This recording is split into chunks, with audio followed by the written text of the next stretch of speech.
Hello, I'm Dr. Randy Bach. Today's July 16, 2024. I'm honored to have with me Dr. Stanley Ridgley, professor of I'm going to not get this right, of management at Drexel University, but he can perhaps specify a little bit. And he's the author of an incredible book. It's a great read and a difficult read at the same time. It's not difficult to read it; it's difficult to think on it and so forth. It's called Brutal Minds. And I recommend that all the minds out there, brutal or not, take this book up and learn from its applications and instructions. Stan, tell us a little bit about yourself, your book, how you came to it, and what's going on in the university, and why are you still at one? Well, thanks a lot, Randy. It's a pleasure to be on your show. I'm a clinical full professor of management at Drexel University, and this book is my third book, actually, and it is, I think, my most important book in the sense that it really mines the rich vein of indoctrination and a lot of the problems that we see on the university campuses that have emerged onto the streets of our society. And it really cuts to the heart of the source of a lot of the problems that we see around us. And I also provide remedies. I provide guidance for parents, for college students, for the short-term fix on the college campuses, the venue of where much of the brainwash and these thought reform programs occur, but also recommendations for the longer-term fix for the university. We don't need to pursue both, one or the other. We need to pursue both at the same time, both long-term and short-term fixes for the university. The problems are serious. The problems I identify in Brutal Minds are endemic to the university, regardless of where it is, to a more greater or lesser extent. Rare is it that the university that you're at doesn't have some aspect of the thought reform program that is in operation on most university campuses. In the book, I explain why I can make what may seem like an unfair generalization, that it is the same folks, the same type of folks, the same folks on the campuses in the similar positions are pursuing the same ideological agenda. No, it's quite a fair justification. It's quite a fair assessment. And I quote from these folks. 80% of the book is actual quotations, actual citations from the folks who are perpetuating this abuse of our college students. And it is really a tragedy that we can fix if we focus our attention on who the culprits are, what they're doing, and how they're doing it. It may shock people. I went to college, and I actually graduated. I enjoyed it. It was a wonderful experience. To that point, the highlight experience of my lifetime. Since then, marriage, kids, working, career, experience, right, whatever, a little bit pales or maybe fades in memory. And I was a kind of a mathy science kind of guy, and I graduated with a BS in chemistry and physics from Yale. And I avoided perhaps some of the Herbert Marcuse, kind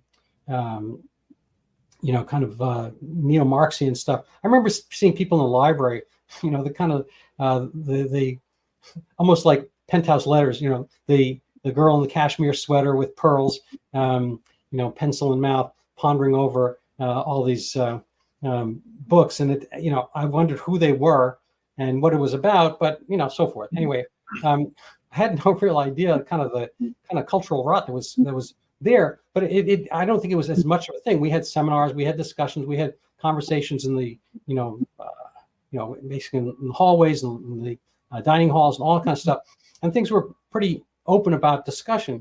Something happened in the universities, and I'd like you to discuss what happened structurally that has brought about kind of it's not to say there weren't leftists on campus. There were. I think the prevailing, obviously in the 60s, there were riots. In the 70s, there were, demonstrations, all that kind of stuff. So the SDS was on campus, way before my time. And we had Sloan Coffin, at Yale and whatever. So there was all the anti-war protests. It's not like there wasn't leftism on campus. But something changed within the universities. Maybe you can kind of get at the root cause of this and how, speaking of roots, how these roots have kind of grown. Well, yeah, I'm happy to address that. And one of the primary frustrations that I've had in writing this book and talking with a lot of parents, talking with a lot of faculty, is there are a group of folks who are on our side, allies, well-meaning folks who say this is nothing new. This is something we've always had to contend with on the college campuses. As you relate, there have always been leftists who are very influential on the college campuses, outnumbering conservatives, certainly. And that, of course, has grown more lopsided. And to the extent where faculty, I think that the liberal to conservative ratio is 6-1 right now.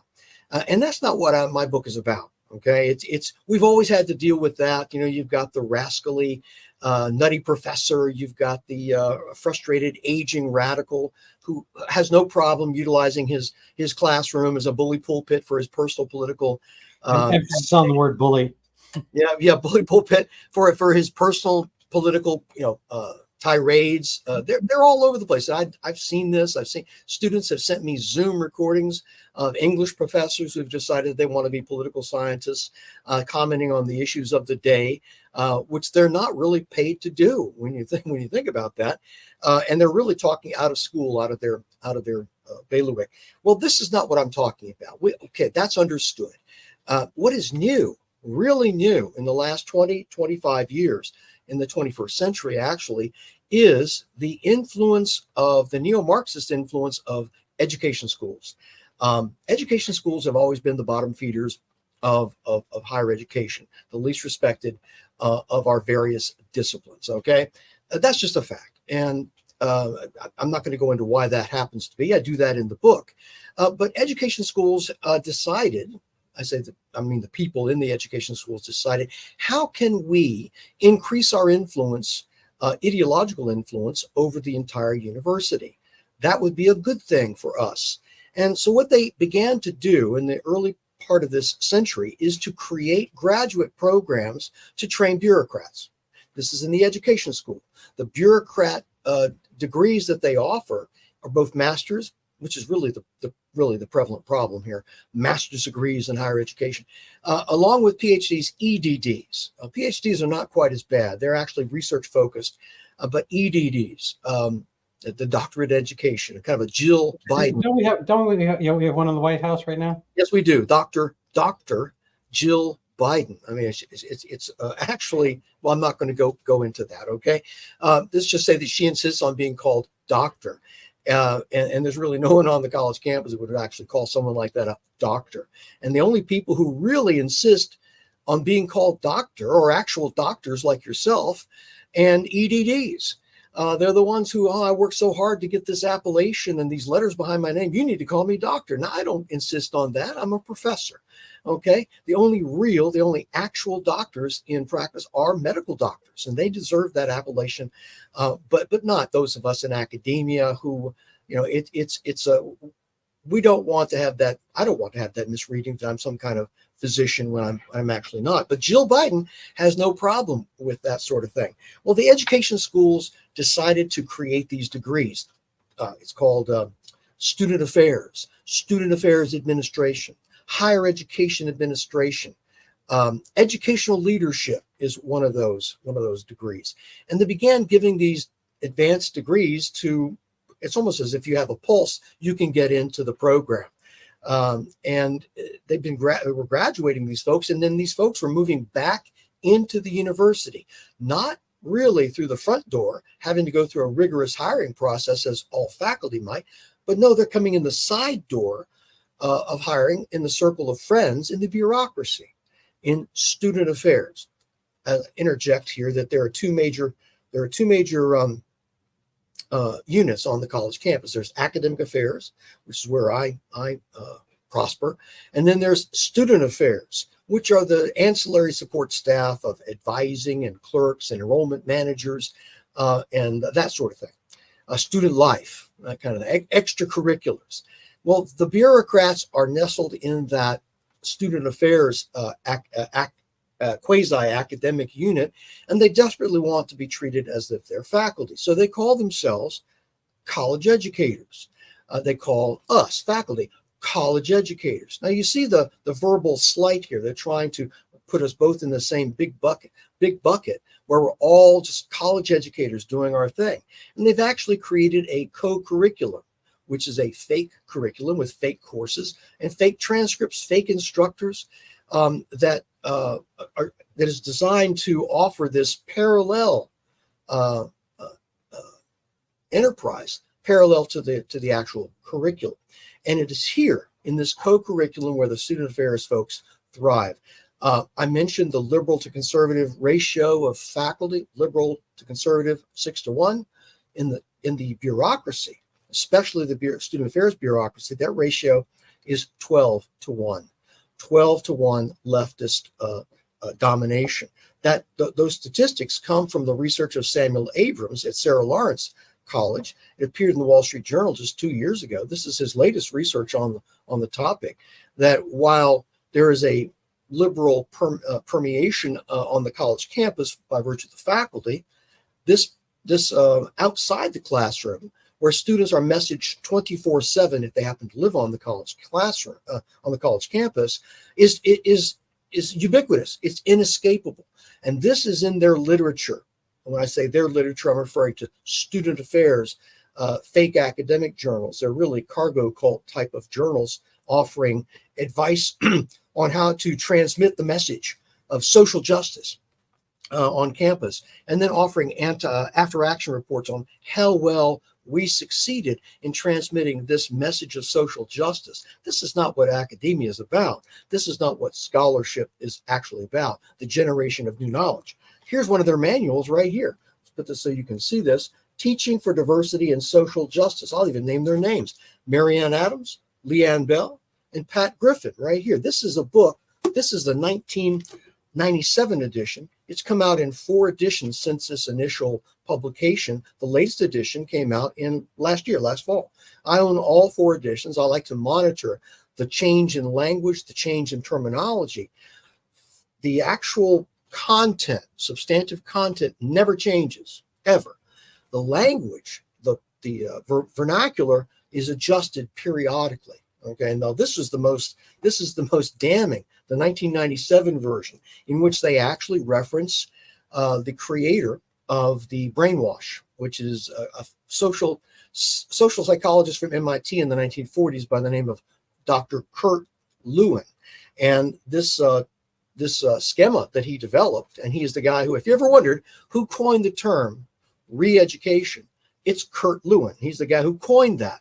Now, he also is known as the father of the encounter group, or the T group, training group, where we would, and this is him talking, we would address the maladies in society. We would address the pathologies in society, not just racism, but criminality. And we can do this by changing someone's belief system. And we will do this through a 3-stage process. We will attack that individual's belief system, right? We will unfreeze it.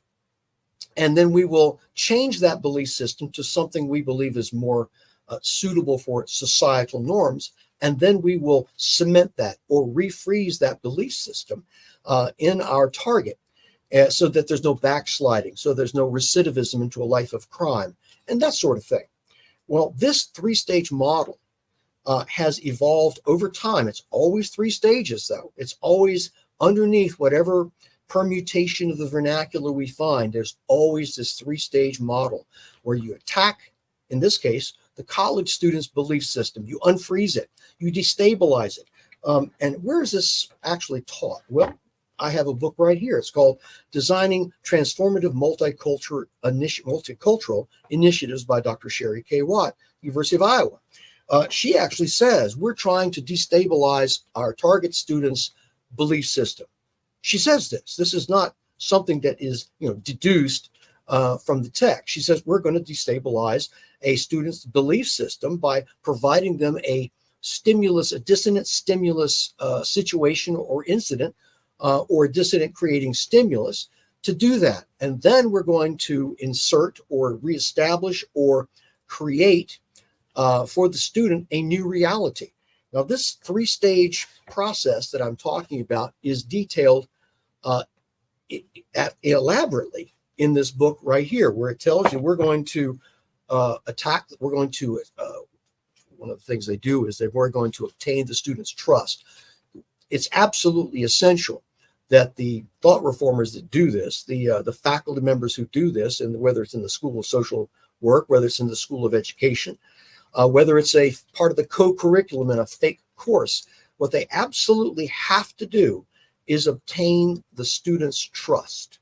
And they go to great lengths to do this, to say, and they say things like this, and they actually have cliches that they utter that they know are very effective. They say, well, we want you to make yourself vulnerable and make you feel free to self-disclose your deepest thoughts. Let me model some vulnerability for you. Now I'm the facilitator doing this. I'm a facilitator. You can trust me. Let me model some self-disclosure, and then I'll reveal something that's nondescript or meaningless. Trying to get a response from the student that will reveal something about that student's personal life, about his family, about his culture, society, how he was brought up, that sort of thing, which will then make him indeed vulnerable for the next stage, which is the changing of the belief system, replacing it with one that's grounded in critical consciousness, which is a neo-Marxist term that was, I'll say, coined by a Brazilian neo-Marxist by the name of Paulo Freire, who is the closest thing you find to sainthood of any writer in schools of education. Paulo Freire, is in the pantheon of great writers who influenced Marxists like Bell Hooks, Ira Shore, Henry Giroux, Michael Apple, Zeus Leonardo. These are all self-professed, self-proclaimed Marxists. They make no bones about it. They don't apologize for it. They're very upfront about it, but they don't actually come out on their Twitter accounts and say this. No, they say this in their journal articles and in their books, over 200 of which I have reviewed, and well over 1,000 of their articles. And I'm being concerned, that's a conservative estimate, given that I've been worked on this book for 6 years. My wife does not understand how I can immerse myself in this type of what I consider intellectual garbage for any length of time. But I think it's absolutely necessary to mine this vein of pseudo-intellectual balderdash to find out why they believe what they believe, and why they believe that this is somehow gives them access to hidden knowledge. It privileges them, and then they can label you and me being afflicted with what they call false consciousness, which is straight out of Marx and Engels. That you and I, Randy, because we believe what we believe, we are inflicted with false consciousness. And they being the neo-Marxists in the education schools, the Freireans, are going to fix that. And they're going to fix that by putting us and college students on a conveyor belt from false consciousness to what they call critical consciousness. Now, critical consciousness is simply a state where you'll eventually agree with what they're telling you. It allows you to peer into the contradictions of society, to peer into and understand the relationships of power and privilege, oppression. It's a binary Manichaean philosophy where you have villains and victims, where you have oppressors and oppressed, exploiters and exploited. And you fall into one of those two categories, irrespective of any personal history, irrespective of any great swaths of history, irrespective of your religion, irrespective of how you treat people on an individual basis. And this is the nasty part of the critical consciousness / new belief system that they install in college as college students. And then they attempt to refreeze it. When I say refreeze it, this book right here, along with a number of others, tells you, hey, what we want to do is engage the student in activities, social justice activities, doing the work. Now, if you ever hear this horrible phrase, it's this awkward phrase, doing the work of anti-racism, doing the work of social justice. This means that they are trying to occupy the student in activities that will reinforce the new belief system. And they say, quite frankly, they say that students will feel a sense of betrayal by those who were supposed to tell them the truth about the social world, betrayal by parents, by friends, by respected mentors, by clergy in the church, by perhaps a high school mentor who refused to or did not inform them about this hidden knowledge. And I will say, Randy, I can pause here if you'd like me to, but I'm kind of on my high horse right now. No, carry on. Well, I was going to say, well, what is it? What is it? And I think it's a fair question. What is it that imbues this type of person in the school of education, which is where this is usually centered?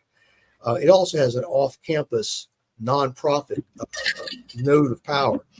What is it that could possibly imbue these people with the notion that they have access to hidden knowledge, that they have special access to knowledge? Thomas Sowell wrote a book about this. It's one of his more neglected books, and I think it's absolutely fabulous. I'm reviewing it again right now. I wrote it in 1995. He calls it the vision of the anointed. The idea that these people have special access to a world that is closed to the rest of us. It's really all it is the manifestation, 21st century manifestation of Plato's cave. Most of us understand or know about Plato's cave in the Republic, in the discussion between Socrates and Glaucon, where we are really all prisoners in a cave, chained to our benches, and all we can perceive are the shadows on the cave wall in front of us that are cast by people who we can't see, and a fire behind us who have puppets and who are doing little dances, and all we can see are these shadows, and we try to interpret them, and that's reality. Well, according to Plato, what would happen if one person managed to break free, climb up out of the cave, and once his eyes became used to the bright light, he would understand that he and those of his like-minded brethren trapped in the cave are really prisoners of a false reality. They have, well, to put it in today's parlance, false consciousness. And he now is privy to critical consciousness. This is really just Plato's cave. And Alfred North Whitehead, the great philosopher, said all of philosophy is really just a series of footnotes to Plato when you get right down to it. Whether that's true or not, I don't know. But in this case, it's certainly right. And so this worthy, who is now privy to this knowledge, goes back down into the cave and tries to convince his fellows that there's a whole bright new world outside. If you use today's parlance, critical consciousness. And this is what gives these people this attitude, this I would say this bombast, that they are somehow privy to this knowledge. And when this knowledge is really not empirically based, this does not stand up to scientific rigor or scientific investigation. Karl Popper, the great philosopher of science, gave the lie to Marxism a long time ago and labeled it as pseudoscience because it has none of the characteristics of an actual science or a real scientific theory. I know he had some good things to say about economics. Okay, we can acknowledge that without accepting the whole shebang of balderdash that Marx and Engels were involved with. Well, Paulo Freire is the latest edition of this Marxist pantheon, and so you have to ask, why did they choose, they being the education people, why did they choose Paulo Freire as their mascot, as the guy with all of the hidden knowledge that they've now privy to? Well, they couldn't use the M word. Marx, Mao, and Marcuse, the three M words that are off limits. You can't use those words even today. You have to find some way to launder your dirty theory so that it's acceptable to an American audience. Just like Al Capone had to find a laundroman to launder his dirty money to clean it up. Well, they looked and they found a third world Brazilian Marxist, gray beard, visage, as a very sympathetic third world philosopher, educationist, who had basically endorsed, he became a Maoist in the 1960s when he was in exile from Brazil. And he endorsed this. He said it in his writings. It's not one of those things that's actually hidden or someone has to interpret. He had a great love of Lenin and of Stalin and of Fidel. And he had this great love, and I will say this, I say this with no not without any kind of reservation, a great love of Mao Zedong, the architect of the Cultural Revolution. Paulo Freire admired the Cultural Revolution of Mao Zedong, and he knew this, and he said this in 74, 8 years into Mao's revolution, all the depredations and the murder and the torture and the dislocation of millions of people and the death of anywhere from 1.5 to 2 million people in China at the time. And Freire said this. He said that while Lenin and Stalin had to shoot down the peasants, put a bullet in the back of their head, that Fidel is considering the idea, Mao came up with the most genial solution of the century, and that was the Cultural Revolution. And that's what Paulo Freire said in 1974 in a famous article called Consciência Social, which is the Brazilian word for critical consciousness. And this is what education schools are grounding their entire educational theory for us on, this Brazilian neo-Marxist. And one of the secondary, I think it's just kind of fun to recognize this, Randy, is that one of the things that makes critical theory or critical consciousness, and make no mistake, Paulo Freire was a disciple of critical theory, the Frankfurt School of neo-Marxists, which was created back in the 1920s, fled here to the United States, was at Columbia University for a time, which kind of ties in with what we're seeing today. That we're talking about Adorno and Horkheimer and Erich Fromm and Walter Benjamin, on even to Jürgen Habermas. Is that Gramsci also? Gramsci was the head of the Italian Communist Party. He was in prison in Italy, imprisoned by Mussolini for that, and died in prison. And he smuggled out his prison. Now, I will say that Gramsci has a great contribution to the Marxist theory, and that's the idea of hegemony.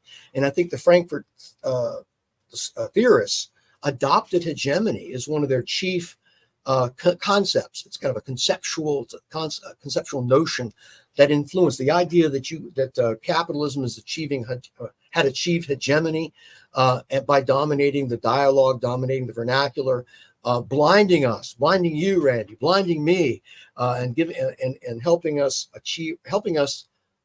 in our reinforcement of false consciousness. Yeah.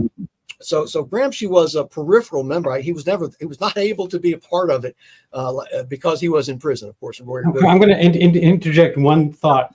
As far as we've been talking a lot about Marx, and we've neglected, this is Karl Marx, we've neglected Groucho Marx, who actually touches on false consciousness. At one point, he's talking to Margaret Dumont, and she sees something, and he's like, "What are you going to believe, me or your lying eyes?"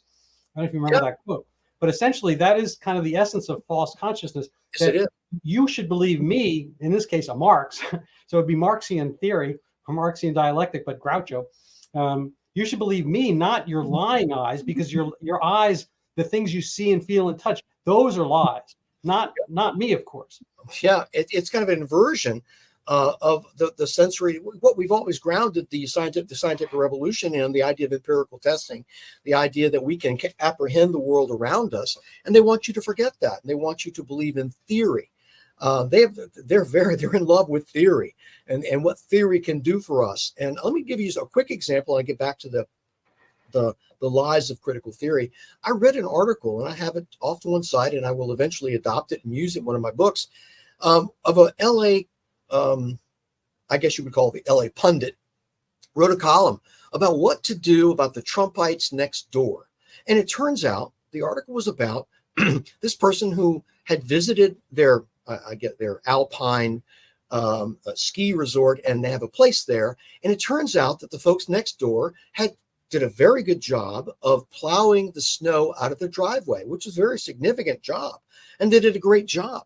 And this presented the columnist with a conundrum. The conundrum was what to do about the Trumpites next door, because it turns out that the person's neighbor had a Trump sign in their yard. Now think about this for a second.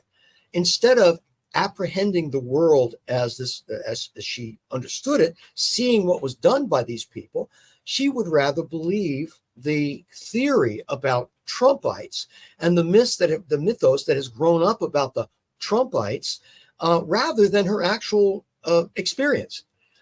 this is what the theory tells you to do. Distrust your own experience. At the same time, they're telling you to believe the, quote, lived experience of certain oppressed peoples, not all oppressed, certain ethnicities who are oppressed, why we should ignore the lived experiences of other ethnicities. So it becomes a kind of a cherry picking kind of thing. Are you familiar with the concept of the magical Negro? Yes, I am. Yes. I think Spike Lee came up with the term. Yeah. And the concept is that in the movies, there's basically probably a homeless guy with a paper bag bottle of booze or whatever. He's down on so forth on his luck and whatnot, but he will be the guide. He's basically God sitting there, and he's the magical Negro because he will give a moral bearing to the right. But this is goes to like this concept that your color, your external color is going to determine your thoughts and your moods. You mentioned Thomas Sowell, who's a total idol of mine. His White Liberals and Black Rednecks book was just incredible. I mean, they're all series of essays, but incredible, enlightening book, and a little bit on this topic. But he himself, because his ideas don't align with whatever is determined by BLM to be blackness, he's Uncle Tom. Clarence Thomas is, even with his last name, is an Uncle Tom. And ignoring the fact, mind you, that Uncle Tom, somebody actually did a little exegesis of Uncle Tom on Twitter recently, and like, he's black guy. He's like, Uncle Tom in Harriet Beecher Stowe is actually quite the guy. I'm very proud to be an Uncle Tom. But leaving that aside, there's kind of like this odd application for all these people who are supposedly not racist, that everything's racial. It's funny you would mention the magical Negro. That Whoopi Goldberg was one in her film, called Ghost with Patrick Swayze, where she had magical powers that enabled Patrick Swayze to dance with his fiancée. Uncle Remus from the Song of the South, which was one of them, had special powers. And so there's also the movie called Dazzled with Brendan Fraser and Elizabeth. I can't remember her last name, but it was a story about the devil where the magical Negro was God and was playing chess against, I can't think of her name, Elizabeth Hurley. And so he came in and was this magical figure as well. So that's a kind of a typecast type of thing. I was mentioning the problem with critical theory, which provides this vehicle that enables certain people to believe they have hidden knowledge, that they have access, and the only thing left to do is to convince you and me that they are correct and to bring you and me to critical consciousness. That's basically a reworking of Marx's old idea of class consciousness. Well, here's the interesting thing about critical theory, which was the centerpiece of the Frankfurt School. That was a contrivance. They did not mean for this to become the new god of the left. When they being the critical theorists, the Frankfurt School came to the United States and were first at Columbia. I think they were at San Francisco for a little while as well. When they were weren't they the new school near NYU? Yeah. When they were here, they said, "Look, we must not use the M word," meaning Marx. In fact, this is explicit. Stephen James Bronner, I think his name is, at Rutgers, told me this is an email. He's a scholar of the critical theorists, and he put it in his own book, a very simple guide to critical theory. They didn't want to use the M word. They didn't want to scare people. This is a time when Marxism was falling out of favor. We see the beginning of the Cold War. Soviets are no longer our allies. So we can't use Marx. We have to come up with something else. And so they came up with, let's call it critical theory.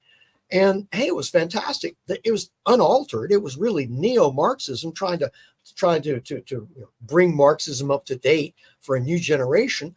And in the literature, or I would say the exchange of letters between Walter Benjamin, who's an idol of the left, who committed suicide on the Swiss border, fleeing the Nazis, and his writings have become avant-garde with the left.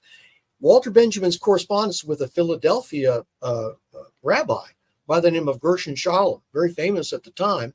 Mm-hmm. In that correspondence, and I've read this, I have this, I cite this in my next book, he said, Gershon, well, Gerson's saying to Walter Benjamin, I understand, as you have told me, that we shouldn't speak of Marx in these terms. We need to stay away from that.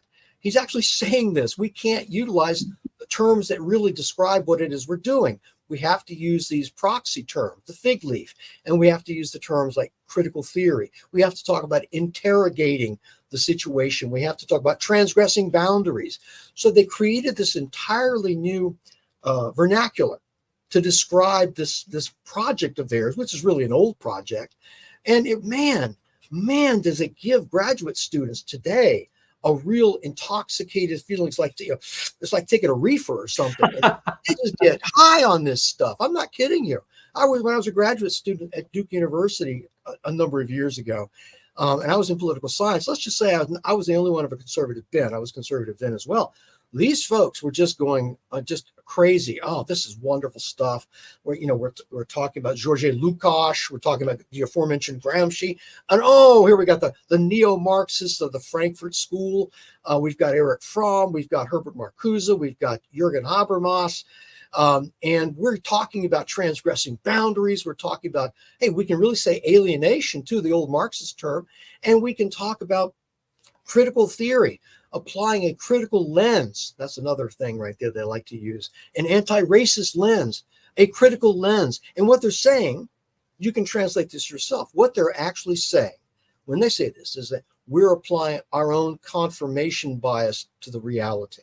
When I apply a critical lens to the situation that we're faced with, that means I'm going to filter out all of the discordant, all of the disconfirmatory evidence and only reveal that which confirms the original intent. This is how they do research, by the way. They begin with the conclusion, they let the conclusion become their premise, and then they load it up in between with what are called, confirmatory methodologies that they have invented. Has nothing to do with scientific investigation.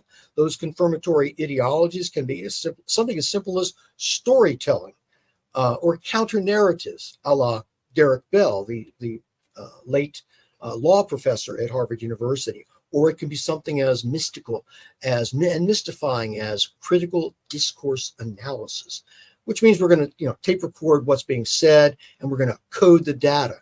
Whenever you see someone or hear someone say we're going to code the data, you're in the presence of high balderdash. But it sounds good. It sounds, it's not just data. It's not just collections of anecdotes. This is data that has been coded. And all we're doing is we're simply taking the premise and the conclusion, which we assumed at the beginning, and we're going to put something in the middle here that sounds like we're doing something important. I will tell you, and I've read far too many of these articles, particularly by the I would call him the avatar of microaggressions, Daryl Wing Sue, who is at Teachers College, Columbia University. He exemplifies the fake scholarship, where his articles are always, and I mean always, grounded in interviews or focus groups with no more than 10 to 15 people. Now, how does he recruit those people for his? He sends out an email and he says, if you have been, I've seen the emails, if you have been the victim of microaggressions, there might be a place for you in my study. And then he gets about 15 people. It's cherry picking. It's actually, in this case, it's sour cherry picking. And he's letting someone else do the picking here. If you self-identify as someone, it's not a random sample that people might assume from a legitimate social scientist. I say that with trepidation. Legitimate social science. No, he allows everyone to. It's even worse than that. I mean, even the science part of social science. There's certain words like social justice, social science, which I think are internally, they're oxymorons in a sense. But carry on. Yeah, no, social justice. That's another bone to pick right there. I just don't think you can have social justice. No. If I steal your Maserati tomorrow, or I don't know, or I throw paint at your house, it is what it is. And then it's like, well, I missed meals when I was a kid. I was bullied, whatever. It's like, okay, well, you threw paint at his house. Okay, fine. Um, And that's the explanation as to why you threw the paint. So that's what's more important than the actual. You're a criminal throwing paint at a house. They like to talk about I think Thomas Sowell has highlighted this. They like to talk about root causes. And they want to attend to the root cause of why you threw the paint at the house, as opposed to the fact that you threw paint at the house, destroyed some property, and need to be punished for that. Yeah, I think it's also a deflection process. I mean, all this. I'm going to pop in an anecdote. When I was in medical school, there was a clerkship that I took. It was in a particular area that I wanted to, it was my focus, and I got like not an A. I had gotten an A on every single test, and I had done all my work, blah blah blah. I did a little thesis thing. Everything was A work, and I went to see the preceptor or whatever. And he said, "Oh well, out of like 25 people, I only like to give one A, and this other guy was better than you." And I'm like, I don't dispute. He's a really good student, really smart guy. I don't dispute that, but everything I had was an A work. It's like averages out to an A, and so he said, "Well, you seem really upset about it." He was actually a psychiatrist. He said, "You seem really upset about this. What's been going on in your life?" And I made the mistake of my father had just passed away. Yeah. This was a huge upheaval in my life. I was 23 years old, and let's see, did I get the age right? Thereabouts. Anyway, it was just so I started like weeping about that and talking about how this. And at any rate, like 25 half hour later, I'm walking out of there like wait a minute, what just happened there? Like I went in to talk about. I mean, I had a data analytic approach. I showed him my tests. I brought in all the stuff and my work and my recommendations from the people, and I wound up weeping about my dad, which was all well and good, but that's not why I went to see the guy. It was not for therapy. Yeah. And I just like hoodwinked and diverted, and I don't think I went back, and I let it stand there, and my life went on. But it seems like a lot of these things are diversions from dealing with actual situations. I mean, it's all kind of a way where they can have their own world. I mean, it's not quite the same thing, but it becomes a new standard by which tall people are short people are tall. Whatever it happens to be that you are is the admirable quality. It's just like reworking. I watch sports and let's say football or basketball, whatever. If all of a sudden it wasn't a matter of getting the ball in the basket. It was what color sneakers you had. I mean, it's a different game. You can make that game, but it's just a different one. It's not what they were all organized for. I think that you bring a point. I'm going to go back to your notion you brought up, social justice. Thomas Sowell, in his latest book, Social Justice Fallacies, treats this in a very fine manner. Social justice, there really is no such. It has become an umbrella term for virtually anything that the left wants to do. And they, I've seen students stand up in my classes at times, not recently, but, the default is what you want to do with your life is, well, I want to work for social justice. And you can fit virtually anything into that. It's anything you want to do that's of a social, of a left-wing nature. You put it as I think of Henry Hazlitt, so you put a fat man next to a thin man, and the social justice evaluation is the fat man got that way by taking advantage of the thin man. And that's the assumption. That's the theory. I have a theory that people are oppressed, and obviously the thin man was oppressed, and he was oppressed by the fat man. And so what we're going to do is we're going to take something from that fat man and give it to the skinny man, irrespective of the reality behind that. And actually, what you're saying is getting me a little bit angry, because I think you're quite intelligent and accurate, and that must mean that I'm not smart enough. So how did you get my intelligence? Well, yeah, if you look at the definitions of social justice today, and you'll find one again in this book right here, in all of its editions, the idea, they like to use the term an equitable distribution of resources. That's how they have put this. They turned this whole collectivist notion of, we're basically going to redistribute wealth, right. Irrespective of who earned it. It doesn't matter. We're going to take something from that fat guy and give it to the skinny guy. Probably some food, probably some income, and that's the fundamental. That's the fundamental driving. I always see this as Marxism as a kind of a politics of envy. What is? I'm not an expert in this. I had on Jonathan Leaf recently. He's an author and intellectual, and he's writing a book on kind of the philosophers. He's got a series on Substack and whatnot. It's spelled leaf, just like a tree leaf. So we talked about this, but prior to that, I'd done some research on Karl Marx, and his grandfather was, I think, chief rabbi of, I'm not sure which German town, and his dad had trouble making headway in his profession. He was doing some kind of business or whatever, and so he converted to Lutheranism because he wanted to shed the Jewish kind of stigma and so forth. So he left Judaism, and everyone thinks Karl Marx is Jewish, but he was baptized and whatnot. But I think somewhere in the Marx child household with his dad, I think there was this kind of like, oh my God, they got us. We have to get back, and we have to kind of make. And I'm not saying there wasn't injustice in this case. I mean, it was, say, 60 years before the Nazis, whatever. But there's kind of like this thing to get something back. In his own letter to Engels talks about, I think, the death of his wife or a close family member, whatever, death of, I can't remember. And Marx says, my dear Friedrich, it's sad what happened, but I know you would feel better if you sent me some money. Yes. Is that the letter? I've seen that letter. It's amazing. It says, "Oh, I feel so bad. The death of your wife is a terrible time for you. Please send money." That's the whole letter. So it becomes a kind of a pseudo religion where you're doing these indulgences, and you're creating penance by giving your stuff away. But it doesn't necessarily filter down to that poor person. And the whole concept of give a man a fish, he eats for a day. You're giving the man a fish for a day. We see this in various aspects of our kind of medical / social world. Right now we give narcotic addicts methadone. We give narcotic addicts buprenorphine, which rhymes with morphine, Suboxone. And the idea is we're going to give them that thing. They are low, and so we're going to give them the charity of the drug they were looking for. We're not going to get them, to learn a trade. We're not going to get them to learn from how to deal with their own immaturities and their own indulgences in the other sense of the word.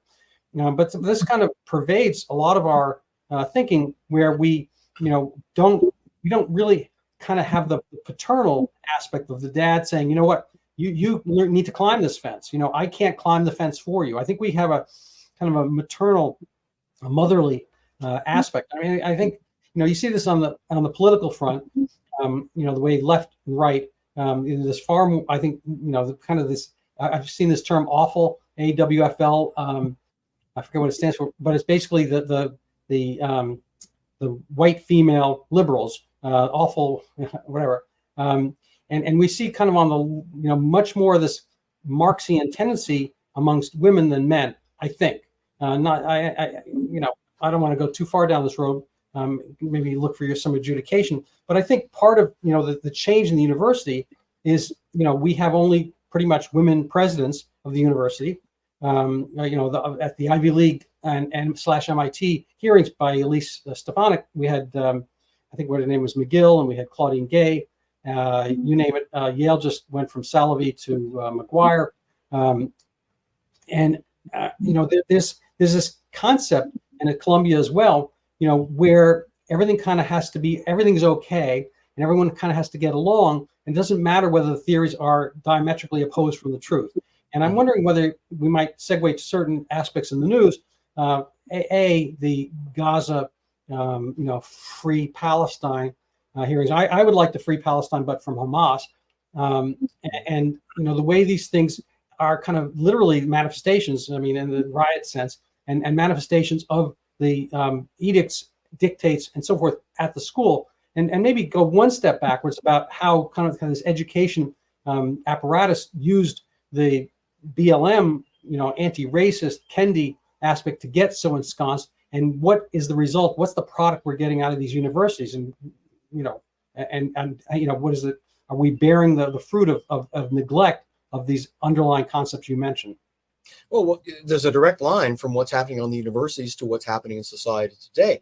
It's not difficult to trace this. Going back to the summer of 2020 with the rise of BLM and the racial reckoning, and DEI folks saw the window of opportunity and basically just I can't fault them. They jumped through that window of opportunity and established this bureaucracy nationwide on various college campuses, doing the woe is me, basically manufacturing racism on the college campuses, because as Harvard's Randall Kennedy wrote an article that campuses are the least racist places in America.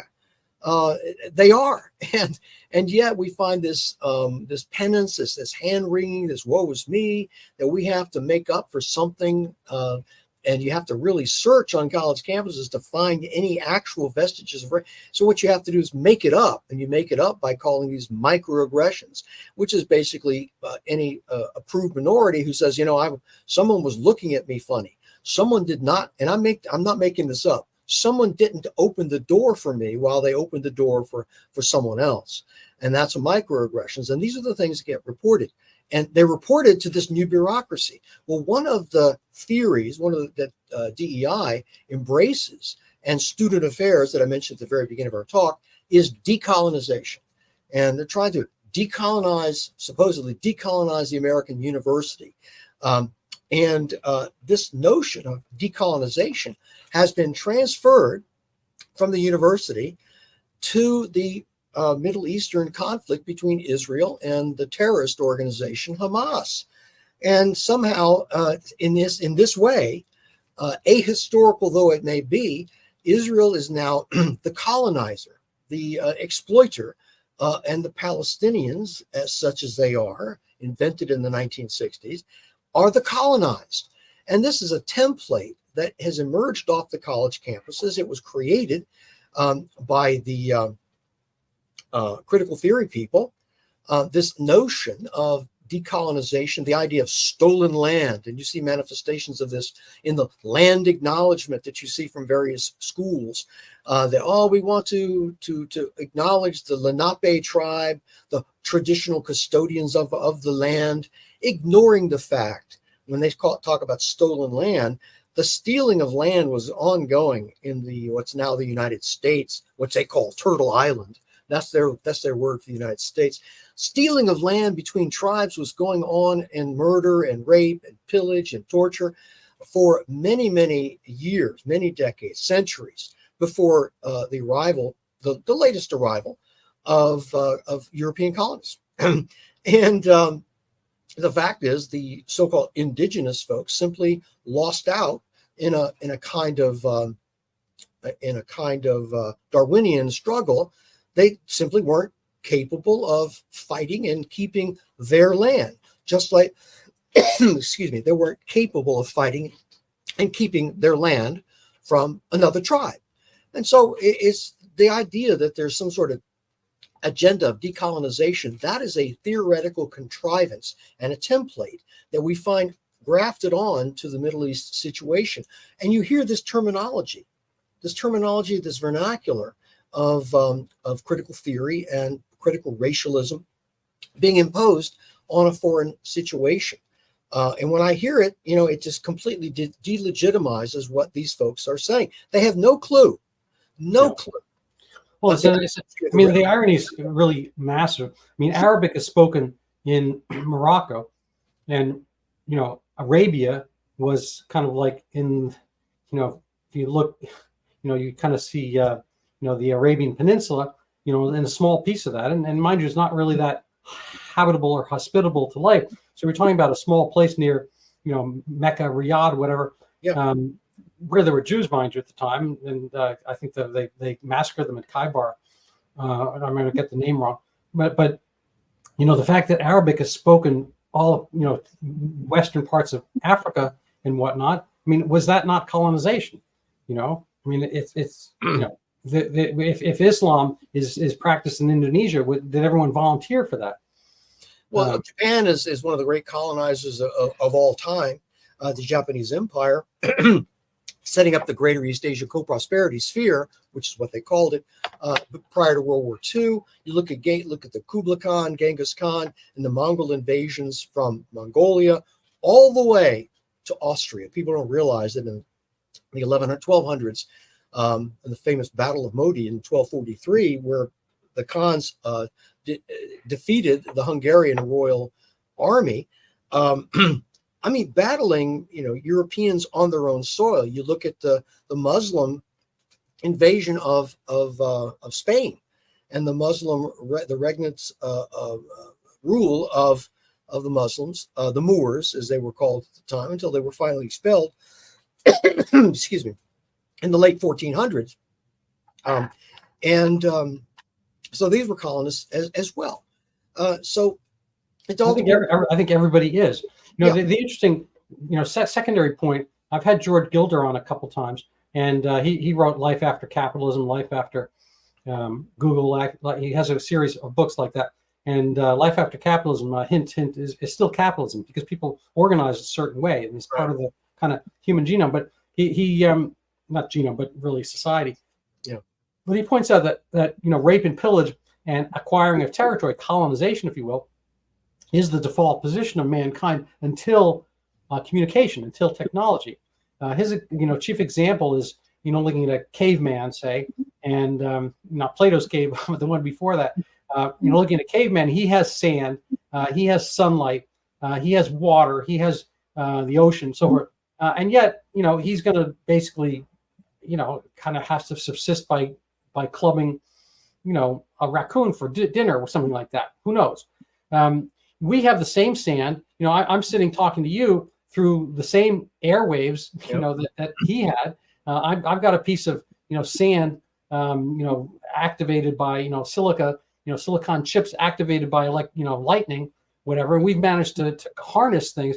So the difference between them and we have the same 5 fingers per hand that the caveman had. We have presumably very similar brains and whatnot. But the difference is we have managed to communicate and build upon the raw elements out there, and that requires kind of this free market trading of ideas, which is inimical to the whole social project that's going on in the universities right now, where everything's being the answer to most everything is shut up, and my answer to every argument is shut up, and the process is cancellation.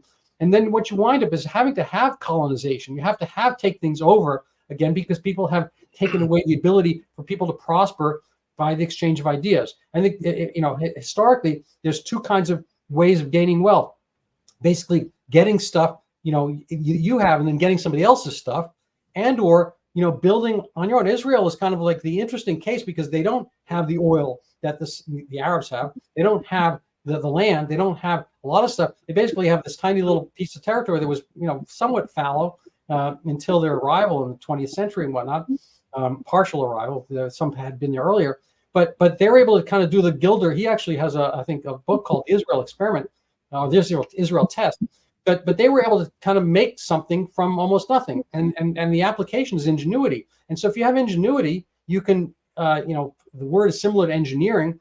You can make stuff, and you can create stuff. And this is the kind of the oddity of this project. People don't appreciate the fact that they can have universities. So many people at universities is really an excess. It's a benefit, if you will. I'm not sure it's a benefit, but it's a product of loads and loads of hard work by Rockefeller and Carnegie, the industrial age, where people all of a sudden had the ability to create the universities, have the money, the excess money, where they could do that. I spent time in East Europe before the wall went down in 1987. Where my wife and I were on bicycles back then, no kids, and the place stank. We were in Czechoslovakia, and it's not now erstwhile Czechoslovakia, Hungary, East Berlin, Yugoslavia, and the pollution was horrible. And this is the workers' paradise, and this is where a lot of these the Marxian concepts of ecology, whatever, they're all there, but they didn't have the money to do it. They didn't have the luxury that we had to care about stuff like that. Yeah. And it's just kind of like an oddity. They say no good deeds goes unpunished. Here we have the university, and there's not necessarily the diversity of thought that's there. I mean, I don't know if you have the answer for that, or kind of some kind of ability to get back what has been ceded. If you want to think in colonial terms, the neo-Marxists, proto-Marxists, Marxist, leftist, anarchist, toadies, followers, have taken over, colonized the universities. How can they be decolonized, recolonized, whatever? Well, I'll point you to quote the story by Václav Havel in Brutal Minds, my book, Brutal Minds. President of Czechoslovakia. Yes, the president. He was Or also maybe was he just president of Czechia? I forget. One or the other. Czechoslovakia at first. He was the first president post-Soviet. And a poet and a playwright, I guess. He was a dissident. He was in prison for a while. And he wrote a very famous essay called Power of the Powerless, in which he talks about the kind of Orwellian situation where the greengrocer has to put a sign in his store window, regardless of his personal preferences. And he didn't really understand what the sign means. It's like workers of the world unite. He just has a kind of understanding. If he doesn't put the sign in his window, something bad is going to happen to him. And so he puts, so he can get along. And so he can kind of muddle through another couple of days by putting this latest sign in the window. And similarly to this, people feel it's necessary to utter the types of banal cliches on campus. Oh, diversity is our strength. That's such bullshit. I'm sorry. I use that term in its academic term. It's an academic sense that Harry Frankfurt at Princeton University wrote a very famous essay called On Bull. That's the term in which the sense in which I use it. These are nonsensical, meaningless phrases that absolutely are contradicted by reality. We found that, of course, because of the recent failed assassination attempt on a former president, that diversity is not our strength. No, competence, merit, the ability to do the job is our strength. And we're speaking with respect to the United States Secret Service. So how can we seize the high ground, the commanding heights of education, and reestablish and restore the true university in its Enlightenment sense that we established 300 years ago when we expunged all of that superstitious nonsense of alchemy and astrology and phrenology and that type of thing, the fake sciences? We found that they have come back in, these fakes come back into the university and are now making inroads even in the STEM fields.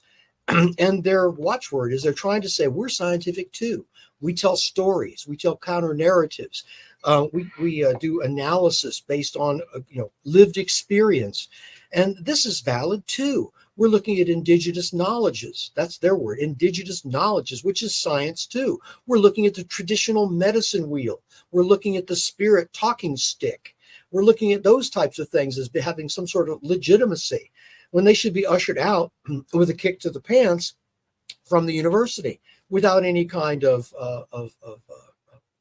complimentary, exit, be well. So how can we do this? Well, I offer in Brutal Minds several solutions, and one is for parents and students. And that is to recognize when you're in a threat situation of the brainwash or thought reform, or these people who mean you ill. I tell exactly how to recognize them, how to recognize the terminology, how to recognize what's going on, because these people do not mean you well, and what to do in response to it. How to back them off by suggesting quite legitimately legal action, both within the university's structure of recompense and also outside the university if the behavior persists, because abuse and of students, misuse of power is prevalent on the university campuses. Most people who are affected by it aren't even aware of it, that this is what's happening, because, well, these are, especially freshmen. Oh, wow, these people mean me well. They want me to make myself vulnerable. They're smiling. They're offering me free hot pizza. It's karaoke night, and the sound system is turned up, and I can be myself. And without realizing that this is all a setup by student affairs to get you into this trusting mode so that then they can begin to mold you and transform you. And I will say that one of the organizations that's off campus, that is like a professional organization of student affairs people, and they run institutes off campus to train people how to inflict the brainwash. Their motto is transforming higher education. Transforming higher education. Now, this is not a group of faculty. This is a group of student affairs ancillary support staff, clerks, enrollment managers, human lactation experts, things like that. And they're going to transform the university. Who are these people? And that's a question that I think is relevant and should be answered. And I can answer those questions, and I have answered those questions to a great degree in Brutal Minds. And I encourage people to reach out to me on LinkedIn, and to my website, where I write on these issues almost on a weekly basis. And I would say I'm working on my next book that incorporates an awful lot of what we talked about today, Randy. Well, I appreciate it. I've come away enlightened, both from you and your little avatar, your book. I think you bring up some great points. I mean, a lot of these things, Orwellian's become an adjective, but I commend people to go back and look at his book. Eric Blair was a socialist and wrote under the pseudonym George Orwell. I don't know if he knew what. I mean, I guess he was partially disillusioned socialist. It's an interesting story right there. But his words and terms, I think are taken, maybe almost as a user's manual for the Alinsky left, and they should certainly be cautionary for us. And your book can fall under that same way as a how-to manual for people to get out. There's some I've had on my show previously, Dr. Stanley Goldfarb. He's great. He's great. Of an organization, Do No Harm. And before we leave, I don't want to misuse your time or your schedule, so you can tell me whether you can touch on this. But medicine. Herb Stein, the father of Ben Stein, and he was a Nixon era economic advisor. He said that which cannot continue doesn't. It's pretty terse. But I like that phrase. It's kind of like a Belichickian, it is what it is kind of thing. These kids, there's a quick joke. What's the most popular postgraduate question an engineering major gets? It's like, could you please tell me the specifications of this model? What computer scientists, could you please code this for me? Gender studies. Would you put some, cream in my macchiato? So fries with that guy. Yeah, no, fair enough. Yeah, I kind of barista modified the joke. Yeah. But can this continue? They're in this kind of hothouse environment where exotic plants can grow, but at some point they have to leave. At some point they have to leave the nurturing teat of the university and the kind of the Ivy Palace. And they have to go do something. So are they failing,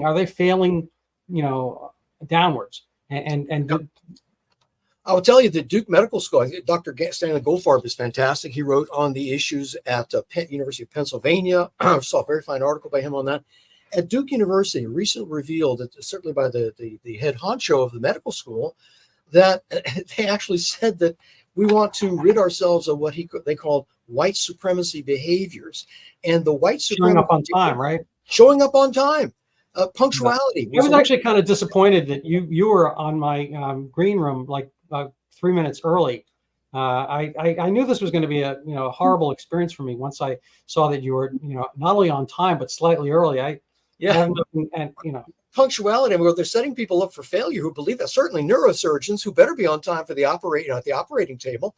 But so the Herb Stein thing, at some point, there's a guy, late Jay Severin, who's a kind of a shock jock talk radio guy, interesting man. And he was in New York and Boston at various times. He got fired from a few different stations. He said things that were not always politically correct, almost obviously. But he had his black ophthalmologist example. You have one eye left. For whatever reason, that eye's got a problem, and retinopathy, and you're going to go see. You go to Mass Eye and Ear, and the black ophthalmologist shows up, and he's going to do your surgery, and he's the guy. I mean, you at any. And this is he said this like 30 years ago, but you're going to have some questions if you're honest, black or white. You're going to have some questions. Is this the best guy? Is he at Mass Eye and Ear because he was the best surgeon? Or is there some other reason? And are you willing to gamble with your eye? We saw Donald Trump effectively gambling with his life to have Melissa McCarthy there, test out, cosplaying a Secret Service agent. And we have Ms. aptly named Cheadle running the place You know, with one of her stated goals to have more women on the staff, 30% women. And you know, if you have a 6'3" president, you know, is that doing the job if you can't physically guard him? Ronald Reagan, when he was shot, you didn't see him. He was absorbed into the massive bodies, you know, seconds later. You know, this is not a good look. And at the RNC, you saw his own, I assume, his modified, newer detail, and I assume he's going private. I have this kind of mantra, you know, private versus public. Would you rather go to a public pool or private pool? Would you rather take public transportation, private transportation? Would you rather have public security or private security? And I think, you know, Mr. Trump, you know, live and learn. Unfortunately, it wasn't die and learn. Well, you know, the as a kind of a coda on that whole white supremacy, on time individualism is a problem. People, you know, it's always good to say, well, where did this come from? It's being taught here, but where did they get this? And I know where they got it from. They got it from a woman by the name of Tema Okun. That's Tema Okun, Okun, who created a list of white supremacy behaviors, which is a list that has floated around and been in currency for the last 25 years. And she actually has a website, and this list comes from something called Dismantling Racism.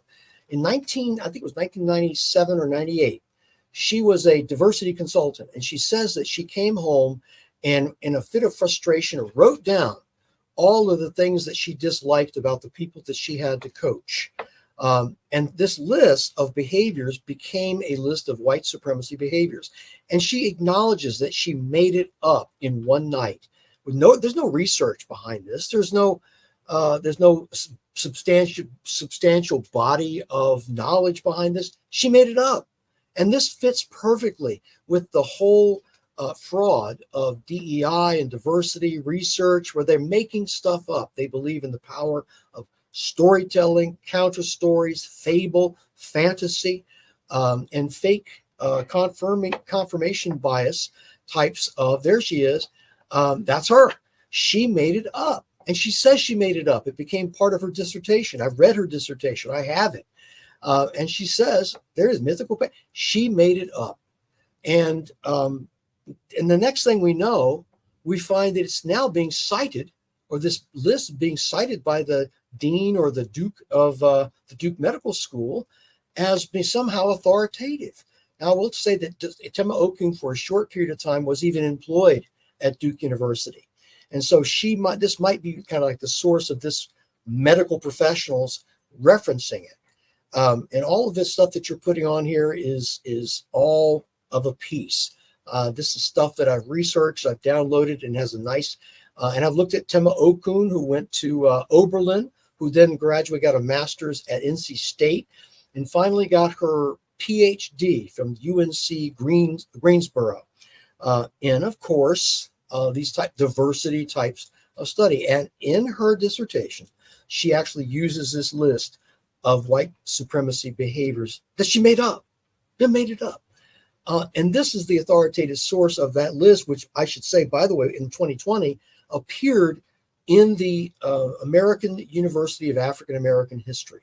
And because of, which is a Smithsonian offshoot, and was basically taken down when it was revealed that, you know, this is probably not true, not a good idea. It's a list of things that you probably ought to do, irrespective of race, creed, or color, to succeed in a modern information society.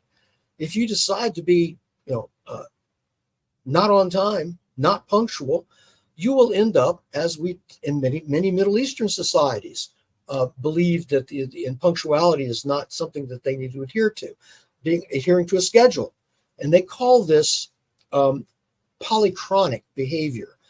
In our society, we're monochronic. We adhere to a schedule. In Switzerland and in Germany, they're monochronic to an obsessive degree, especially Switzerland, where the watch or the clock is the national symbol.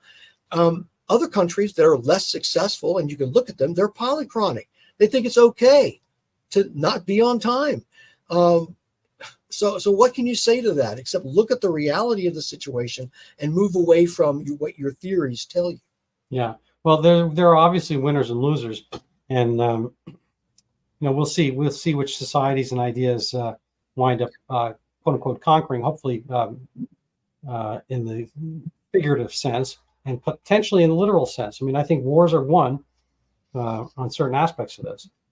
Again, getting back to Israel, 1947, 48, the 48 war, they were invaded by, armies of existing countries.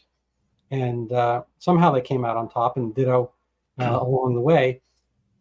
And it comes down to, kind of having the George Gilder, aspect of getting better things from your environment and figuring out how to use your best tools.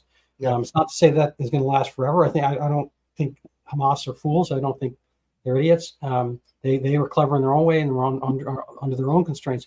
But as far as making people happy in the longer run, it's interesting. We don't have time today to talk about kind of this Islamism, which is a little phrase I saw recently. It takes the sickle, the crescent, and puts it as part of the sickle for the hammer and sickle.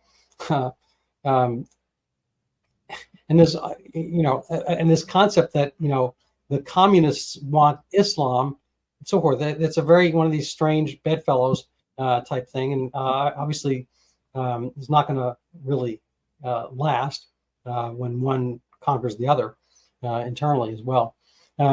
Anyway, so any final words for us for today?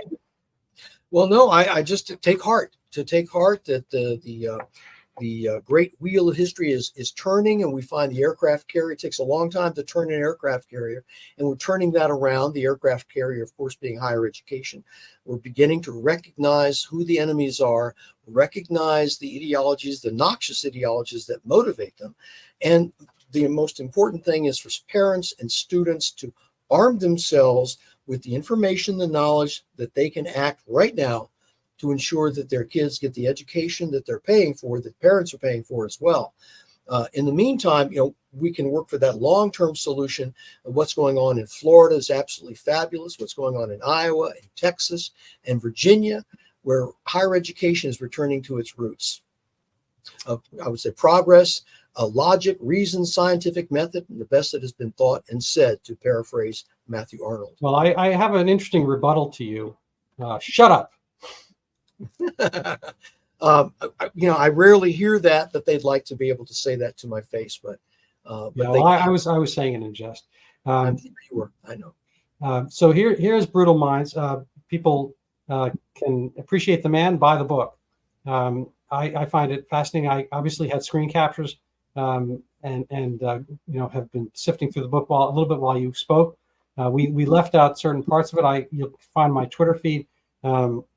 But again, the easiest thing is to buy it yourself, read it yourself. We left out, kind of the instruction manual part, but I think it's a fascinating thing. I think that the real moment, I guess, for me was kind of this kind of installation of DEI as the administrative aspect. I was mentioning earlier in the green room that I just had to do my up for my medical license, and I had to take a course in implicit bias. I'm not sure there's science there. We can, I don't know if we're going to, maybe that'll be another conversation for another day. Yeah. So I want to talk about that. And what else? If people want to help support my podcast, they can buy my book. It's not the same topic, Overturning Zika, the pandemic that never was. But I do think there are actual aspects that coincide with some of the theses you mentioned. They can buy this on Amazon and leave a review. Be awesome. Zika microcephaly was a big deal. It was the biggest pandemic to date in the world, 2016. People forget, but it was the Rio Olympics, and people couldn't travel here and there in the tropics and whatnot. And it's big upheaval, but nobody's retracted the fact, the theory, which, Zika is a real, but it's it's a harmless dengue virus. And microcephaly is a real but rare phenomenon for babies. But one doesn't cause the other. And we have, pretty much 8 years of knowledge. And I'm the only one, I'm the little child in the emperor's new clothes, pointing out that the emperor doesn't have any clothes, and the establishment, the educational ballast, the bureaucracy, the fund, research receivers are loath to point out that they don't deserve any more Zika microcephaly grants, and they're, so it's just kind of an odd anomaly. So till we get at the spigot of this, it's going to kind of continue as a concept, but there are some ramifications because there's a Zika vaccine around the corner. The WHO is undoubtedly going to mandate it. or have it produced, and then it'll be a fixture. Anyway, but certain aspects, like you're talking about selection bias. Just one tiny little point. When they were investigating it, long story about, there was a discovery of Zika, supposedly. Supposedly there were more cases of microcephaly, 15 babies, when ordinarily there's 7 in a city the size of Recife in northeast Brazil. And the chief researcher got the names of the microcephalic babies' moms, 32 of them, reached 29 of them, and a certain number, like 24 or whatever, he asked them, did you have fever, rash, or chills during pregnancy? And if they said yes, he said, oh, it was Zika. And he leaked that to the press, and that became the whole essence of the Zika microcephaly panic. It wasn't really a pandemic. You take certain words out of pandemic, you come up with panic, and that's what happened. And nobody's been able to rescind it. So it's an oddity for me. And the last story is I brought this in front of JAMA, and they wanted to publish it. I was on a Zoom call with the erstwhile 2 chief editors, medical editors, Doctors Livingston and Bouchner, in early 2020. I'm not going to get into the essence of the call.